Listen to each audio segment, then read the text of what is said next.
Un saludo y un día más, con la gracia de Dios, vamos a proceder al comentario del Catecismo de Nuestra Madre la Iglesia. Estamos en el punto dentro de la Pasión de Cristo, en el punto 601 del Catecismo. El título que tiene como epígrafe es el siguiente: Muerto por nuestros pecados según las Escrituras. Es breve el punto y vamos a leerlo antes de pasar a comentarlo. Este designio divino de salvación, a través de la muerte del siervo, el justo, había sido anunciado antes en la Escritura como un misterio de redención universal, es decir, de rescate que libera a los hombres de la esclavitud del pecado. San Pablo profesa en una confesión de fe que dice haber recibido que Cristo ha muerto por nuestros pecados según las Escrituras. La muerte redentora de Jesús cumple en particular la profecía del siervo doliente. Jesús mismo presentó el sentido de su vida y de su muerte a la luz del siervo doliente. Después de su resurrección, dio esta interpretación de las Escrituras a los discípulos de Maús, luego a los propios apóstoles. Pues bien, vemos la importancia que le da el Catecismo de la Iglesia Católica al cumplimiento de las Escrituras en esta muerte redentora de Jesucristo, que ya habían sido anunciadas según las Escrituras del Antiguo Testamento.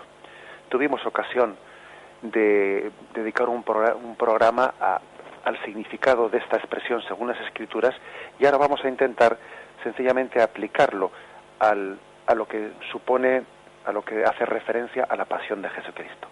Hay que decir que el sacrificio redentor de Jesús no ha sido un acontecimiento salvífico que haya tenido lugar, que Dios haya revelado sin preparación previa. No es así. La revelación de Jesús fue previamente preparada en el Antiguo Testamento.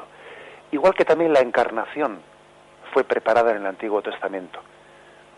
La encarnación del Verbo, el Verbo se hizo carne y habitó entre nosotros, fue previamente preparada en el Antiguo Testamento con una paulatina proximidad de Dios a su pueblo. Dios se iba haciendo más próximo a su pueblo, se iba haciendo próximo pues en la manifestación del Arca de la Alianza y en otros muchos signos, en el templo, etcétera. Y finalmente todo aquello confluye en una preparación del pueblo para la encarnación. Bien, pues algo similar ocurre con lo que supone la preparación que Yahvé quiso hacer en el Antiguo Testamento para que el pueblo comprendiese el sentido del sacrificio redentor de Jesús por nuestros pecados.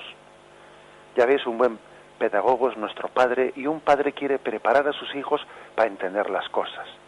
Hubiese sido imposible que el pueblo de Israel hubiese entendido la encarnación de Dios, hubiese entendido el sacrificio redentor de Dios, si previamente en el Antiguo Testamento no hubiese habido una preparación para ello. Después, el sacrificio redentor de Cristo es la culminación de una tradición que en el Antiguo Testamento ya había encaminado al pueblo para entender eso. ¿Dónde lo encontramos en el Antiguo Testamento? Bien, en primer lugar, en la preparación cultural que tenía el mundo judío. En una preparación cultural. En el culto judaico se le daba un papel muy importante al sacrificio, los sacrificios cultuales, especialmente al sacrificio expiatorio. El sentido del sacrificio que ellos hacían en el templo, ofreciendo determinados sacrificios, implicaba una renuncia dolorosa, pero especialmente era una oblación que se hacía a Dios. La privación costosa tenía el sentido de expresar la sumisión a Dios. Se trataba de como alejar la cólera divina y obtener la protección de Yahvé ante una desgracia que estaba teniendo lugar. Pero sobre todo, allí lo más importante y lo que más nos interesa a nosotros es que ellos también tenían, dentro de sus ritos cultuales, tenían lo que llamaban el sacrificio expiatorio, que era una purificación que quería quitar la mancha que hacía impuro al hombre y que le alejaba de Dios. Ellos tenían conciencia de la impureza, de que todo hombre es pecador y que tenía que limpiarse para poder acercarse a Dios. Este sacrificio expiatorio pues era como una conciencia de la necesidad que teníamos de Jesucristo para que nos redimiese y nos limpiase. De hecho, en el mundo judío existía lo que se llamaba el Día de las Expiaciones, un día litúrgico muy especial. Ese día se hacía un rito, el rito del macho cabrío emisario. ¿Qué es esto? Bueno, pues ocurría que primeramente se había sacrificado un toro y un macho cabrío. Con esa sangre, con la sangre del toro y del macho cabrío, el sumo sacerdote entraba en el templo, en el lugar más sagrado, detrás de una tela que escondía lo que se llamaba el Santa Santorum, el lugar más santo, y allí con esa sangre rociaba el propiciatorio, que era algo que cubría el arca de la alianza, lo rociaba, y después de eso el sumo sacerdote salía fuera y a un macho cabrío que estaba vivo, no sacrificado, que estaba vivo, le imponía las manos como queriendo transmitirle todo el peso de los pecados de los hombres, transmitiéndoselo a ese macho cabrío, queriendo como expresar que los hombres no podíamos llevar el peso de nuestros pecados, se le transmitía a ese macho cabrío. Y luego ese macho cabrío era llevado al desierto y abandonado en el desierto. Fijaros qué curioso, ¿verdad?, que el pueblo de Israel realizase este rito siendo consciente de que nosotros no podemos llevar el peso de nuestro pecado. Ellos con esto tenían un significado de que el pecado es una ofensa a Dios que merece una reacción de cólera divina, y pedían perdón por ese pecado, aplacando de alguna manera ese castigo merecido gracias a una propiciación. Querían hacerse propicios a Dios, ¿no? Querían alcanzar el favor divino, queriendo decir: Señor, te pedimos que esta sangre con la que rociamos nos purifique, nos haga propicios, y que incluso que este pecado que nosotros merecemos recaiga sobre este macho cabrío. Todo esto, lógicamente, estaba preparando al pueblo de Israel para entender la necesidad de un sacrificio expiatorio. Pero bien, no solo por la preparación cultural. También había otro aspecto importante en la vida del pueblo de Israel para entender el sacrificio redentor de Jesucristo, que es la propia historia del pueblo de Israel. Pero no únicamente existía dentro de la tradición del Antiguo Testamento pues esa costumbre de hacer sacrificios expiatorios, ¿no? Ese sacrificio cultural del templo preparó, sí, ciertamente al pueblo de Israel, pero no únicamente eso. La propia preparación la tenemos también en la historia del pueblo de Israel, en su preparación existencial. La misma historia de Israel pues les está preparando para entender el sacrificio de la cruz, lo que ellos están viviendo. La historia de Israel está llena de desgracias que conllevan liberaciones, desgracias seguidas de liberaciones. Sobre todo hay dos momentos claves en la historia de Israel, que son la esclavitud de Egipto y el exilio de Babilonia. Dos desgracias, dos momentos de prueba, dos momentos de pasión para el pueblo de Israel que conmovieron sus entrañas y le dieron su propia personalidad al pueblo de Dios. A veces las desgracias marcan la personalidad más que nada. Y la esclavitud de Egipto marcó porque también fue comprendida desde la liberación que Dios estableció a partir de ella. Al igual que la esclavitud de Babilonia con la destrucción del templo, pues fue también después seguida de la restauración, de la vuelta a Jerusalén, de la restauración del templo. Son pues dos acontecimientos que preparan al pueblo de Israel para entender que la cruz es luego camino de salvación. Aquí hay que entender cómo vivían ellos estas cosas. Ellos entendían que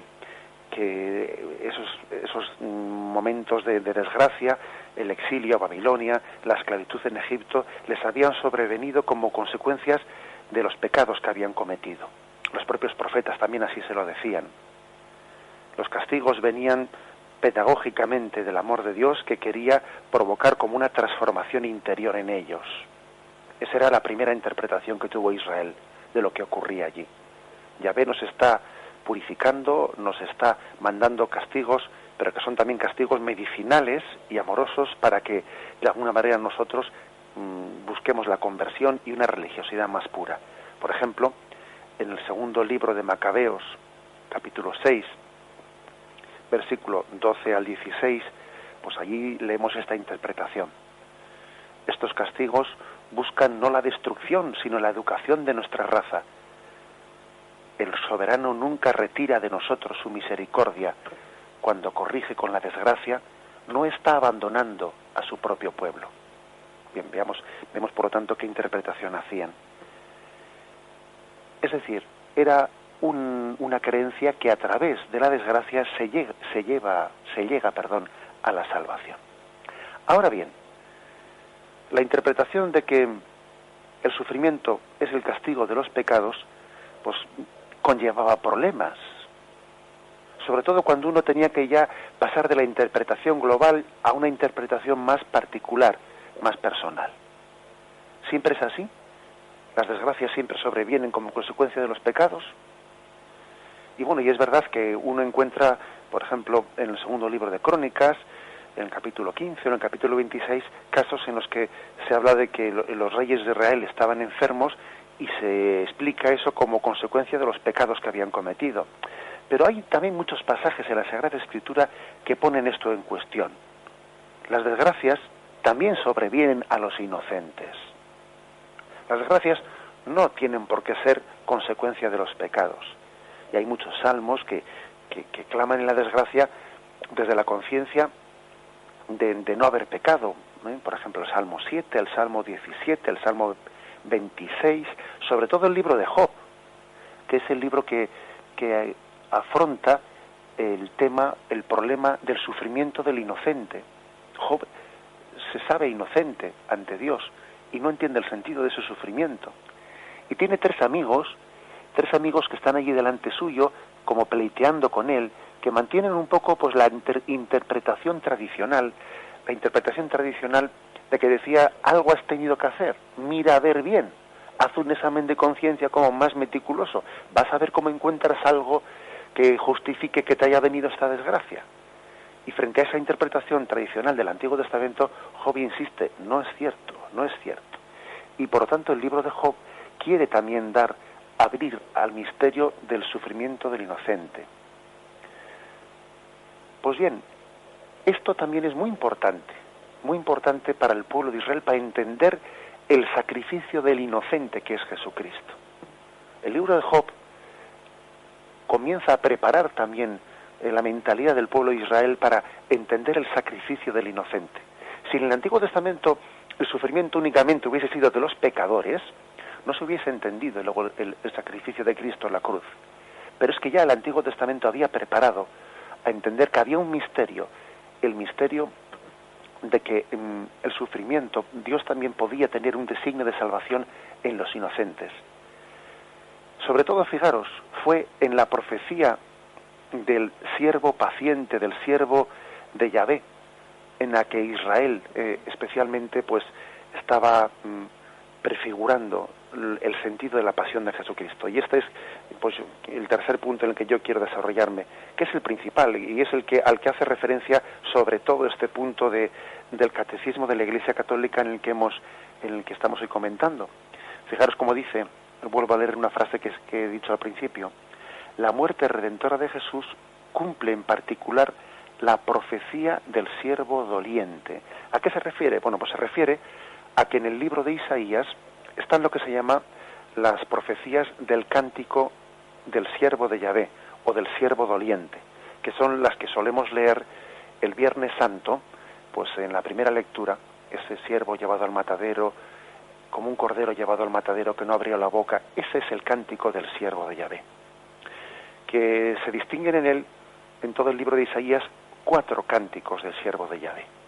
Las voy a citar y luego pasaremos a comentarlas.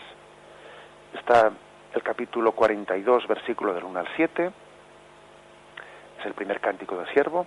El segundo, capítulo 49, versículos del 1 al 9. El tercero, capítulo 50, versículos del 4 al 9. Y el cuarto, capítulo 52, 13 al 53, 12. Estos son los cuatro cánticos del siervo de Yahvé.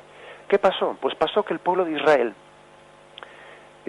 se olvidó o dejó en el olvido estas páginas de la Sagrada Escritura, y más bien se fijó o puso toda su atención en otras páginas que hablaban de un Mesías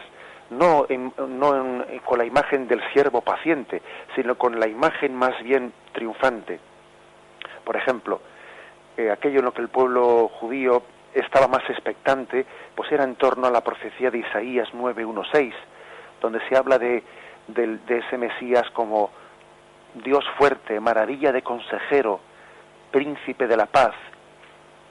Es decir, grande su señorío y la paz no tiene fin sobre el trono de David y su reino.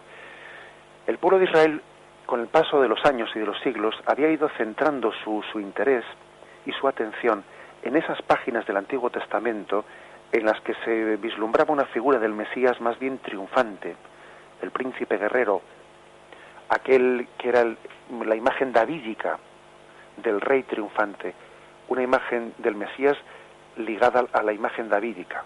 Y había ido dejando en el olvido otras páginas que le resultaban más incomprensibles, que son estas del cántico del siervo doliente de Yahvé. Curiosamente, ¿no? Pues eso tenemos todos el peligro de hacerlo, de tomar de la Sagrada Escritura eso que nos resulta más comprensible o que cuadra mejor con nuestras ideas, ¿no? Y dejar un poco en la penumbra de la Sagrada Escritura aquello otro que nos resulta más misterioso. Ese es un riesgo que tenemos nosotros y que tuvo el pueblo de Israel, y que también explica cómo pues una parte importante, ¿no? Pues del pueblo de Israel no reconoció en Jesucristo aquel esperado, el esperado de las naciones. Pues bien, vamos a adentrarnos en esta tercera parte, en la explicación de estos cánticos que tenemos en el libro de Isaías, los cánticos del siervo doliente, del siervo de Yahvé, o sea, Jesucristo.